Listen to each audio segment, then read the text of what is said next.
I'm also willing to go dredge and lose rigs, knowing that a lot of the big fish I get are sitting in locations and within structure.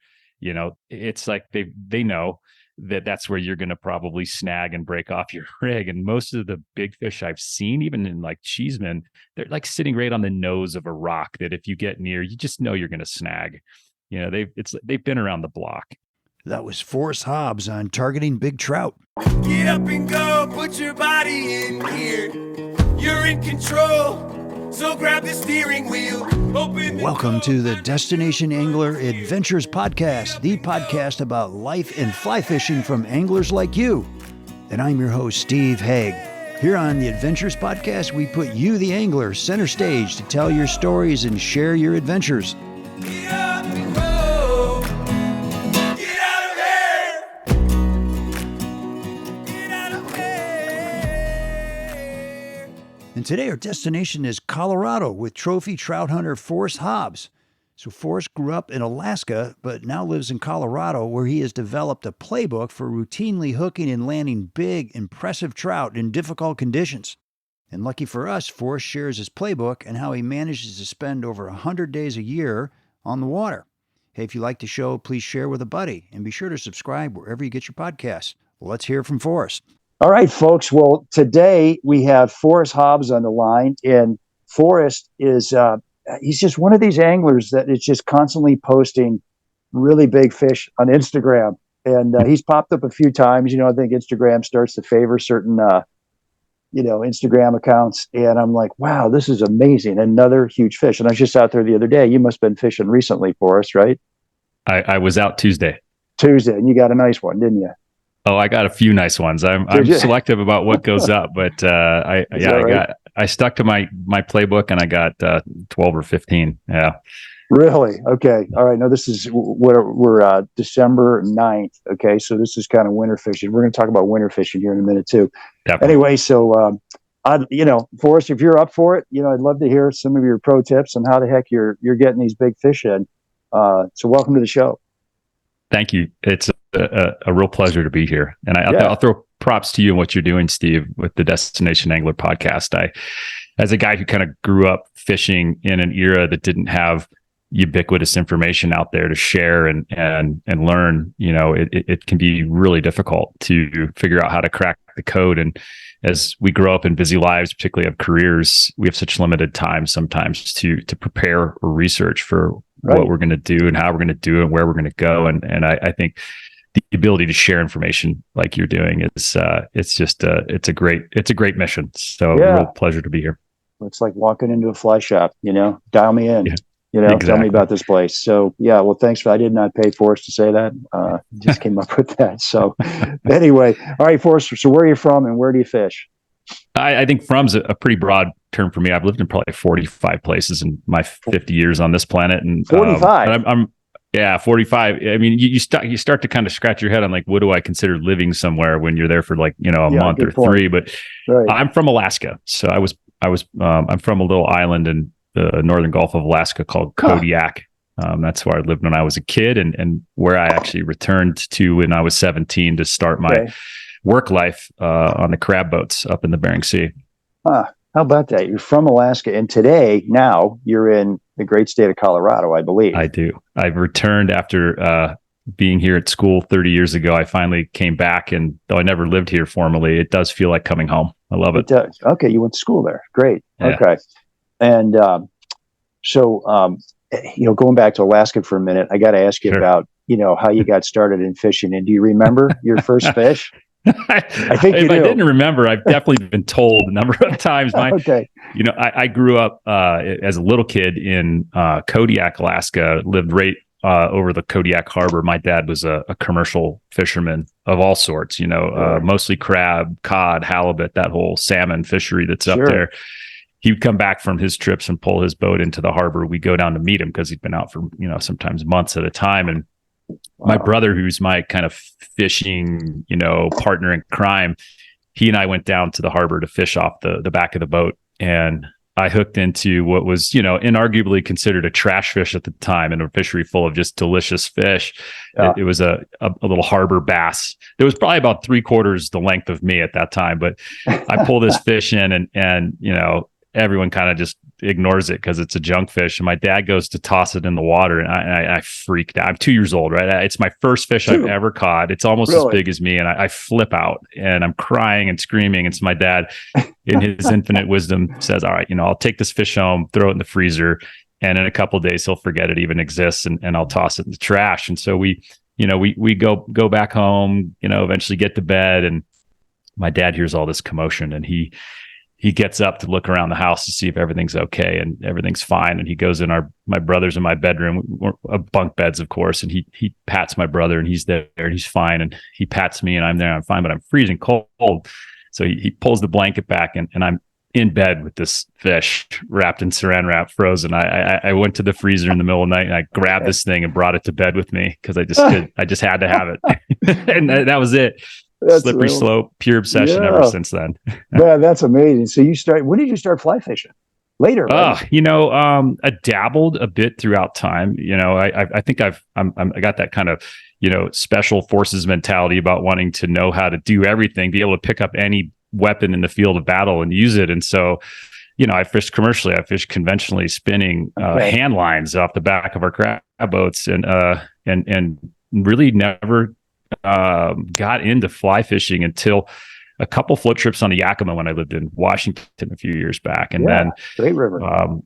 And then about 4 years ago, started going down to Belize and Costa Rica and these places where in Belize, the flats fishing was just so great. And that's where I really got into trying to get into the bonefish and permit on the fly and tarpon.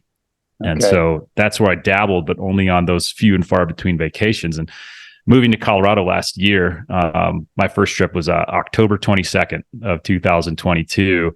I went out on a 50th birthday trip, and it just, fell in love with the sport. And it was just, I was gone down the rabbit hole after that of how nuanced the sport of fly fishing is, and how effective it can be. And, I've been just done since then, gone down the rabbit hole fully. Yeah, I guess. And you're doing really well at it too. I mean, I think you're going to be teaching us all a little bit today. All right. So let's shift over to Colorado and trout. So how in the world are you getting these huge fish consistently again and again? It's a real estate mindset, right? First, it's location. I kind of, after fishing my way from the mountain area around Colorado Springs to starting kind of downriver from Deckers is when I really started fishing for trout here, and kind of working my way upriver from that Deckers area into Cheeseman Canyon. I spent my whole winter, fishing Cheeseman Canyon, and I kind of stumbled onto a location because my wife booked a little Airbnb for us to go get some time away. And I just started doing some research around that, the Blue River, Colorado river area. And I used the Onyx hunting app to kind of suss out what locations around there were even fishable with so much private land there.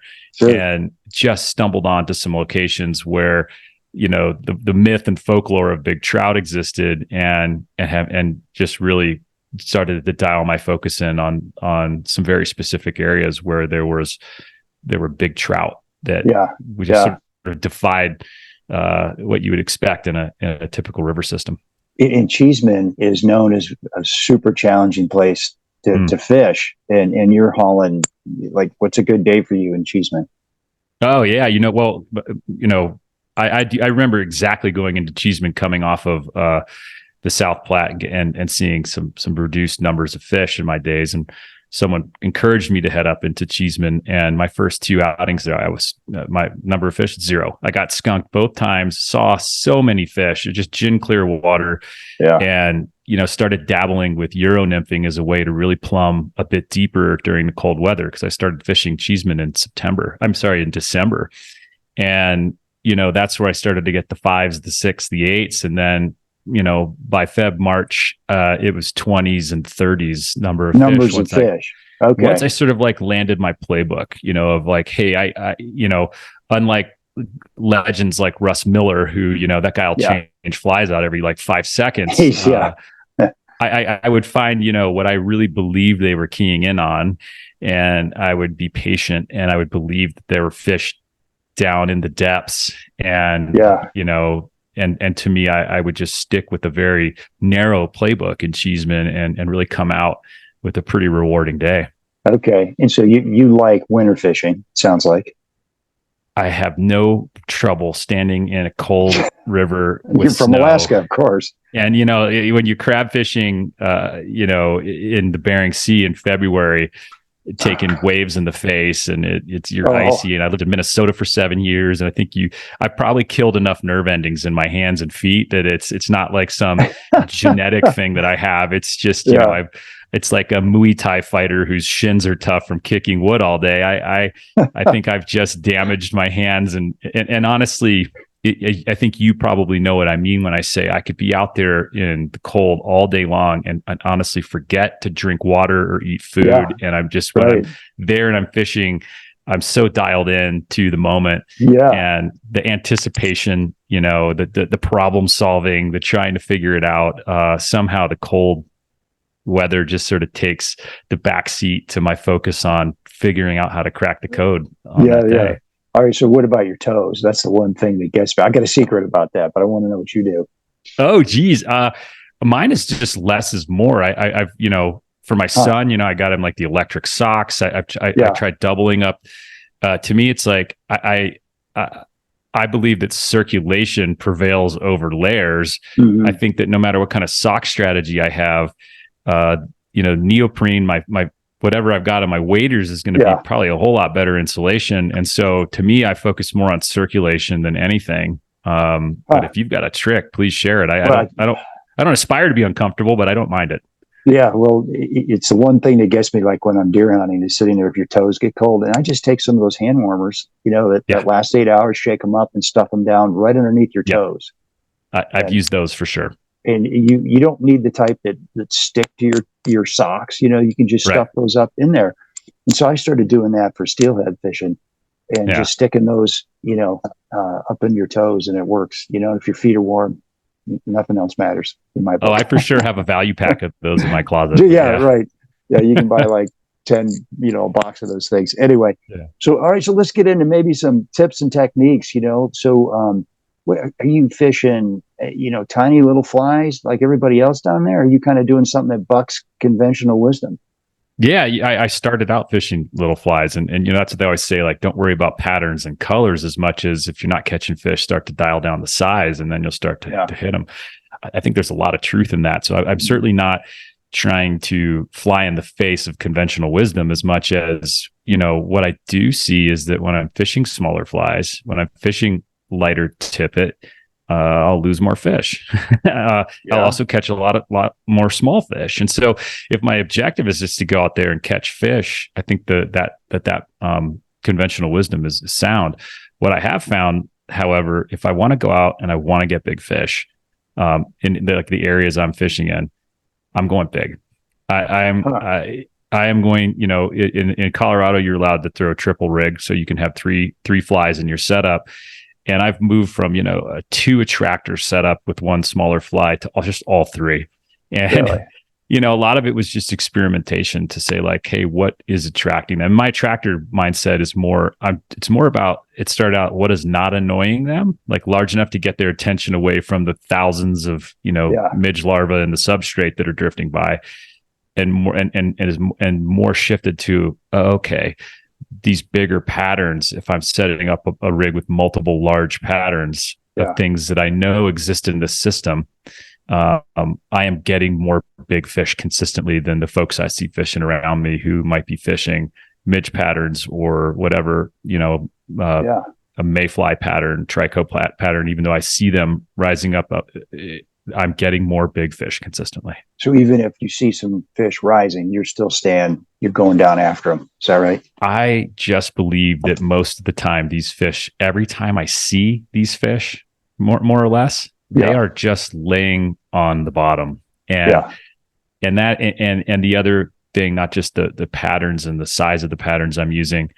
I love what Euro nymphing has done for me to be able to hug the contour of the bottom, right? As opposed to fishing 3 feet or 4 feet below the surface consistently along a run.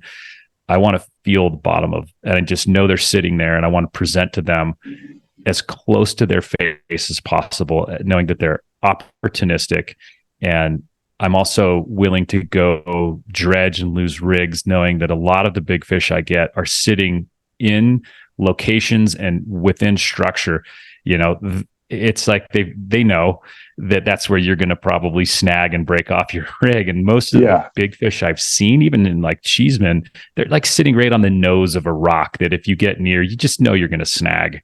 Yeah, they've been around the block. And so I try to get down deep. I try to get underneath structure. I'm willing to snag and lose rigs, and I'm going to use big patterns that I know that when I do get hooked up, that chances of that hook popping out are a lot less than if I'm fishing a 24 or a 26 top secret or something. They come undone. Yeah. All right. So location, a lesson from real estate. That's the big one here. I love that concept. And I know what you mean. Like I used to fish a lot up in the Asable, and they've got this trout habitat. This is in Michigan that they built, I don't know, maybe back in the 30s. I'm not sure. And the big fish are under that stuff. And, like my last cast, into there, I'm going to let something float way the heck under there. Mm-hmm. And about half the time you get hung up, but you're leaving, right? I mean, you're leaving. So, okay. And you break off flies, tie in my own woolly buggers and whatever else I'm using up there. So it's no big deal. But like you said, so you got to be ready, you're saying, to bust off some rigs to get these big fish. Absolutely. What's your bust off rate? If you don't mind me asking. Higher than my wallet would want it to be. Right. And it really depends, right? I think my bust off rate is probably consistent with the flow rates, the CFS in the river. So I will fish a couple of these rivers I really love for big fish. The flow rates will go from 250 to 1200 over certain periods. And what the good thing that does for me is it keeps a lot of fishermen out. They're not comfortable getting in. And I maybe I'm a little more boneheaded than most. I want to get in there and get across the river, and I'm not uncomfortable charging through the river to make sure I don't lose a fish on the run. I'll go 1,000+ feet down the river chasing a fish at 1200 CFS. And so when those flow rates really go up, the churn in the water or the depth, the new structure that gets created, you get logs and debris that gets pushed into these locations that were otherwise free of debris. And so I'm going to lose a lot more rigs. I'm going to lose one an hour at least, or one every 30 minutes. That's not bad. That doesn't sound too bad. With that. Yeah. Okay. And another thing I've noticed is that I want to throw my rig right into the churn and the chop, and the ugliest spot that I can find where the water is as churned up as possible. Really? I think fishing those locations has also taught me a lot of patience. My inclination is hit that drift on the head of the run and pull it back out and reset. I want my rig fishing. That efficiency of not having your line out of the water. I want to fish. I think I have to learn patience. It's where my wife would teach me a lot about, mindfulness, and my wife's a yogi, and just calm down, take a breath. But what I've learned in that process is let that rig drift all the way through and then let it swing. And I would say those big fish you see, 25% plus of them I'm getting either on the swing, just really letting the rig drift and then drift and pull up. They're chasing it back from that churn because they can't always hit it in that churn. And being patient and letting it swing through at the end has definitely significantly increased my hookup rate. The other thing is I love when stuff just drifts into a nasty eddy, and just the patience to let it just kind of twist around in an eddy and sit, and even just sit on the bottom for longer than I would normally think a fish would be willing to let that thing sit there in their face. That patience component to me has probably got me 25-30% of the hookups that I get. Yeah, boy, that's such a great tip. And so are you fishing streamers mostly when you're letting them kind of swing? Mm-hmm. And I'm assuming they're kind of coming up in the water column. What do you fish? You don't mind me asking, what do you fish? Not at all. I mean, I think the closest thing to a streamer I'm fishing particularly when I'm Euro nymphing, is a leech pattern. And Okay. I just love the leech pattern for Colorado year round. Yeah. I fished Minnesota for a long, long time. That was the go-to pattern for walleye, right? Leech patterns. And I'm a very basic leech pattern guy. I love Landed Mare's mini leech. I love it in a natural or grizzly color. I've heard all sorts of debates that, in the gin clear water or shallower fishing, you're using a white with a pink head, or a deep, deep water using black, because we talk about how light, dissipates as it gets deeper, and they can't really even distinguish that color. But I'm usually sticking with a grizzly or a brown. I love that sort of bright neon green looking body wrap on a Mare's Mini in a small pattern. If I'm flipping rocks, I'm finding small leeches, and that's about the closest thing that I'm getting to a streamer in that setup. Okay. I mean, I know there's a lot of shade that gets thrown around about, the purists, or, and what they consider real fly fishing or not. That's not my style. I'm a fisherman. I don't claim to be a fly fisherman. I'm just trying to do what I think is most effective for that particular section of river. For instance, right now, pegging an egg, trying to match, when you talk about matching the hatch, well, right now, whether it is a wild brown trout that is on the spawn, or a stalker rainbow that is attempting to spawn unsuccessfully, they're dropping a lot of eggs right now. Sure. So there's a good 2-month period where I'm going to have a pegged egg on my rig. It's going to be on there, and then watching flow rates change, particularly when they rise up, I'm going to have a worm on there. I'm going to put on a flossy or a San Juan, something small, a decent hook size. Define small. Yeah. How big? How many inches 1 long? inch long. I've got one post on my Instagram where the post starts out and it shows you a close up of a flossy in a 30-inch rainbow's mouth. And as I pan back, you can see how almost invisible that fly is to the size of the fish. And I'm always very impressed by the fish's ability to see small things in the water and hit them. And that fly and hook is probably, it's way bigger than the typical midge patterns I would be using if I was fishing for smaller fish. But those just changing through that lineup of larger chunks of meat. Sounds like chunks of meat. I'm just getting more consistent big fish hits. Yeah. Are you a guide, Forrest? Oh for my kids, yes. Okay, but you're not a professional guide. Okay. Oh no. I think I probably never will be. I really have a huge amount of respect for guides. Not just their knowledge and all that, but their patience. I love to fish, and I love sharing. I love sharing that experience with anyone. I've taken so many friends to some of these locations and seen just seeing a huge smile on someone's face when they hook into the biggest fish of their life. I have taken some guides in there. So, Instagram's a neat thing, right? I didn't start Instagram till 9 months ago, and I have met some really great people on Instagram who are just good people. Their attitudes are great. And a couple of local guides saying, "Hey, what are you doing there? I know where you are. We're not going to give away too much. I know where you are, but I'm not getting that kind of hookup rate or those kind of fish consistently." And I took one guide out there not too long ago, and I got her onto a 30-inch rainbow, and it was the biggest fish of her life. Seeing that smile on her face and sharing that and what I've learned.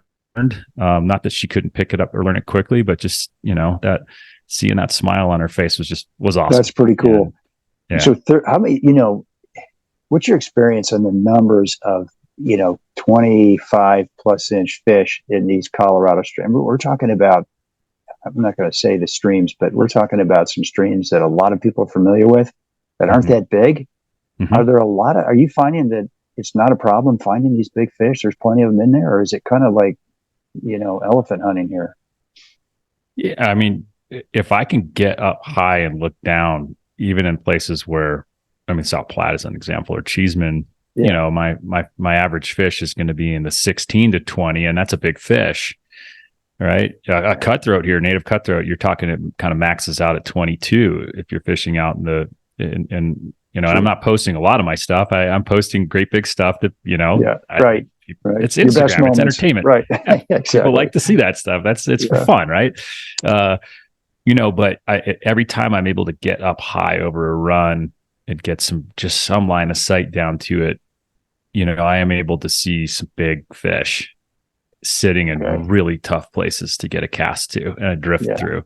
And, and 24, let's call it, that's to me is a really great fish. And a lot of times it's like, it could be a skinny 24, a lot of the browns, right? Or it could be, a football. And, and so I don't weigh fish. I don't, to me, some of the bigger fish are more lethargic than some of the young scrappy ones that just blast off. And so I just like to have fun. And at the end of the day, when I apply that playbook you and I are talking about in certain locations, I'm just finding more big fish. Yeah. Okay, so let's talk about fighting big fish, because you've had a lot of experience. I imagine the average angler has, the number of fish over 20 inches, probably count on one hand, maybe two if you're lucky, but you're talking like maybe in a week, you might have had a handful of those. How do you fight big fish? Oh, I love this question because, I'm learning, right? I'm a kinetic learner. I like to learn through doing, and it's mostly been through mistakes. I think, one kind of like my big learnings going through a lot of heartbreak and losses was just my terminal tackle setup, hey, what size leader am I using? What kind of knots am I applying down through the tippet structures to the flies, and the strength of the whole system that I have in place was like thing one. Thing two was, what kind of structure am I fishing around? Like, where do I physically want to locate myself when this fish hits, so that I am a lot of times kind of upriver from, right? I know a lot of these big fish, like I'll find like they know exactly where to go. You hook them up and it's like they just beeline straight towards some structure that they have lost other time again. And so I think knowing that they know that and where that structure exists gives you a leg up. I think, knowing that a lot of times they're going to bolt in the opposite direction that you're pulling them, it's a natural inclination to pull away from that. I want to pull them down current. So they're bolting up current, they're fighting current, right? They're wearing themselves out faster. One thing I don't want is a long, prolonged fight that puts a fish in trouble when you can't really breathe it back. I don't know if you saw it, 150-pound tarpon on my page, but like I breathed that fish for 30 minutes. We towed it through the water for 30 minutes to get it to a place where it was pulling away from me. But I've learned little tricks like one thing, just let them run. I told you I took a guide out and I watched this person. I switched their rig out after they were just sort of not putting any hookups into play, and they hooked up 4 times in a row with the new rig and broke off every fish. And I think that the thing that I saw consistently there was like, don't underestimate the fish's ability to just explode when it seems tired and ready to come in. You just need to be ready to let that fish run, to have your drag in a place and not trigger finger the line or give that an unnecessary tension in the line, because they're so strong. And when they decide they're going to make a little run, they're going to snap your line. You gotta let them go. Even down to little things like I'll walk into the middle of the river, downriver from the fish, and kind of stomp on the bottom a little, and that'll push them back up. They'll sometimes spook away from that. You'll see them actually move. You stomp and you see them move from stomping. So let's say I'm above a fast run, and I know that fish is going to. And usually, what happens is they'll stay in one area and fight, and as soon as they're kind of know they're done, that's when they'll get into the fast water and run downriver. And I want to keep them from doing that sometimes. And so, and the other thing is when you feel like, they are at that mid fight point. I helped a guy on Tuesday. He got a 30-inch bow, and on a rig I tied up for him. And I just said, hey, keep that rod lower than you usually would and keep pulling it towards the bank downstream, and that fish just kind of naturally at a 45-degree angle eventually is going to almost beach itself instead of just staying out there in the water. And so I've just learned a few tricks to make sure I'm losing fewer fish. All right. And then you're fishing a Euro rig setup mostly. Okay. And so that's a light rod, like what, 3-weight, 4-weight, something like that? I'm using 10-foot 9-inch 3-weight. a 3-weight, and you're landing these big fish on a 3-weight. Yeah. So talk about that a little bit. That seems like that'd be hard to do. I don't feel any distinction between the power of my 3-weights at that length than I do from my 5-weight. And I see folks fishing 7-weights and heavier setups, and I think that's great. Yeah. It just happens to be the setup, kind of my one arrow quiver that I used from going from light tackle fishing and Cheeseman to heavy setups. I feel like I got plenty of backbone in a 10-9 3-weight. Yeah. And lots of sensitivity in the last third of the rod that I could use to distinguish those deep, subtle hits. And so it just works for me. And I think there's something about being able to put a big bend in a rod, and these really, these rods that are super, stiff, I guess is the way to put it. That these beautiful graphite rods that cost $500 and $1,000. Yeah. I don't know. Maybe just a super flexible rod like what you've got might be a little better. I'm a value shopper. I've never made it on the spinning side to a Stella, and the only reason I have a Norvis Helios in my lineup is because I got such a deep discount from a friend who worked at Norvis. But I'm a value fisherman. I know what I do to gear when I'm hiking into crazy places. I'm usually coming out with like a broken rod tip or it's banged up. I'm looking for durability a lot of the time. Yeah. All right, so it's shifting gears a little bit before we go here. I'd love to hear just a little bit about your background. So, crab fishing in Alaska, moved 40 some times. What have you done for a living all these years? It's causing you to move all over the place.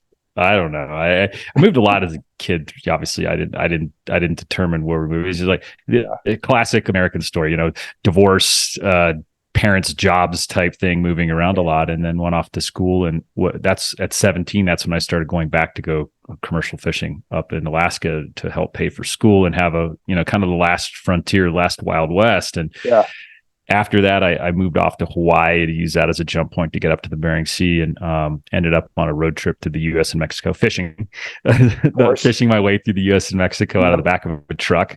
And I got into Hollywood and, worked on the agency side of Hollywood, and then did my kind of last crab fishing trip in the Bering Sea to pay off all my school debt, and came back and worked for a movie studio. And if you remember that whole kind of Menendez brothers murder trial, the parents ran a video distribution company. And so my boss and some venture capital folks purchased this distressed asset that was distributing movies, like they were, if you went and bought a DVD or a video cassette of Terminator or Rambo or Sansa Iwo Jima, they were making money off that. And we bought that and turned it into a movie studio and actually made movies. So, with Johnny Depp and Steven Soderbergh and Kevin Bacon, and and then we would buy movies at film festivals, and we ended up buying one at Sundance for a very extremely low sum of money called the Blair Witch Project, and we wound up making a lot of money on it that year. The Blair Witch company. You bought the rights to that then. It's distributed that then. And to 1 and 2. Believe it or not, there was a 2. I don't know. A lot of people saw it, but we kind of stole that film for what we paid and what we made, and then sold that company to Lionsgate Entertainment. During that process, I figured out a part of the music licensing part of the business was broken, and I started a tech company to solve that problem. And then got addicted to the tech startup scene, and so just started doing very early stage tech startups, distressed ones that were going out of business, or very kind of pre-revenue, pre-funded tech startups. Sold one to Microsoft, ended up in Seattle for 6 years at Microsoft, and then went back.